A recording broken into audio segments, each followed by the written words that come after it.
മലപ്പുറം കരുവാരക്കുണ്ടിൽ 14 വയസ്സുകാരിയെ കൊലപ്പെടുത്തിയത് കഴുത്ത് ഞെരിച്ചാണ് എന്ന് വ്യക്തമാവുകയാണ്. പെൺകുട്ടിക്ക് മറ്റൊരു ബന്ധമുണ്ടെന്ന 16-കാരന്റെ സംശയമാണ് കൊലപാതകത്തിലേക്ക് നയിച്ചതെന്നും മലപ്പുറം SP R വിശ്വനാഥൻ പറഞ്ഞു. മറ്റാർക്കെങ്കിലും പങ്കുണ്ടോ എന്ന കാര്യം വിശദമായി അന്വേഷിക്കുകയാണ്. 16-കാരനെ തവനൂർ ജുവനൈൽ ജസ്റ്റിസിന് മുൻപിൽ ഹാജരാക്കിയതിന് ശേഷം ചിൽഡ്രൻസ് ഹോമിലേക്ക് മാറ്റി. മലപ്പുറം കരുവാരക്കുണ്ടിലെ 14-കാരിയുടെ കൊലപാതകത്തിലേക്ക് നയിച്ചത് ആൺ സുഹൃത്തിനുണ്ടായ സംശയമാണെന്നും ഒറ്റയ്ക്കാണ് ഇയാൾ കുറ്റകൃത്യം നടത്തിയത് എന്നുമാണ് പോലീസിന് പ്രാഥമികമായി അന്വേഷണത്തിൽ നിന്ന് മനസ്സിലായിട്ടുള്ളത്. പെരിന്തൽമണ്ണ DYSP ആയിട്ടുള്ള പ്രേംജിത്തിനാണ് അന്വേഷണ ചുമതലയുള്ളത്. ഈ 16-കാരൻ്റെ മൊബൈൽ ഫോൺ അടക്കം പരിശോധിച്ചു കഴിഞ്ഞാൽ ഇതിൽ മറ്റാർക്കെങ്കിലും പങ്കുണ്ടോ എന്ന കാര്യത്തിൽ വ്യക്തത വരും എന്നുകൂടെയാണ് പോലീസ് പറയുന്നത്. ഈ ആൺ സുഹൃത്ത് ഈ പെൺകുട്ടിയെ നിരന്തരമായിട്ട് ശല്യം ചെയ്തിരുന്നു, പലപ്പോഴും വീട്ടിൽ വന്നിരുന്നു. തുടർന്ന് പോലീസിൽ ഈ കുടുംബം പരാതിയും നൽകിയിരുന്നു എന്ന കാര്യം ബന്ധുക്കളും വ്യക്തമാക്കുന്നുണ്ട്.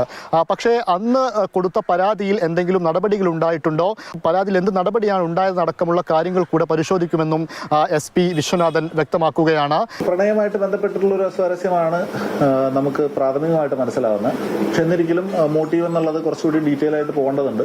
ഇപ്പൊ ഈ മൊമെന്റ് വരെയും നമുക്ക് മറ്റൊരു ഇന്റർവെൻഷൻ ഉള്ളതായിട്ട് അറിയാൻ കഴിഞ്ഞിട്ടില്ല. വീട്ടിൽ നിന്ന് അനുജത്തിയോടൊപ്പം സ്കൂളിലേക്ക് പോയതായിരുന്നു ഈ പെൺകുട്ടി. എന്നാൽ സ്കൂളിൽ നിന്ന് വീട്ടിലേക്ക് തിരിച്ചെത്താത്തതിനെ തുടർന്നാണ് വീട്ടുകാരുടെ അന്വേഷണം ആരംഭിക്കുന്നത്.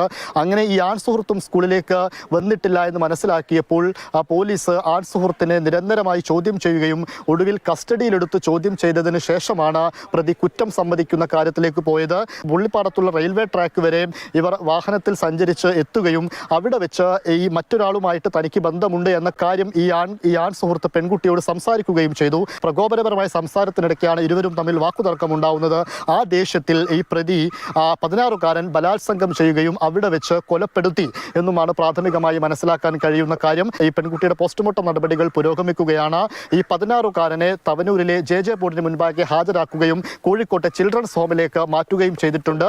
ബാക്കി തുടർ നടപടികൾ അടുത്ത ദിവസങ്ങളിൽ ഉണ്ടാവുകയും ചെയ്യും.